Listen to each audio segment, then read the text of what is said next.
আসসালামু আলাইকুম। আশা করি আপনারা সবাই ভালো আছেন এবং সুস্থ আছেন। অনেকদিন পরে ফিরেছি আপনাদের মাঝে।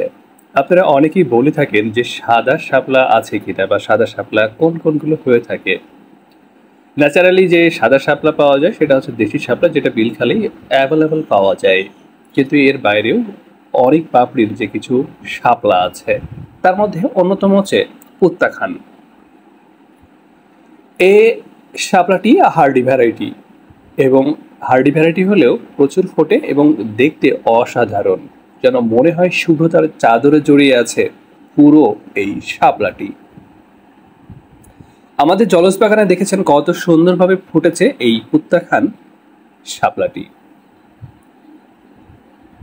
অনেকগুলো পাপড়ি, এমন অনেক কিছু এমন অনেক কিছু আইডিয়া আছে যেগুলো হচ্ছে যে এভাবে অনেক প্যাটাল হয়, অর্থাৎ পাপড়ি হয়। কিন্তু প্রত্যাখ্যান এটাও বেশ সুন্দরভাবে ফোটে, দেখতে অসাধারণ।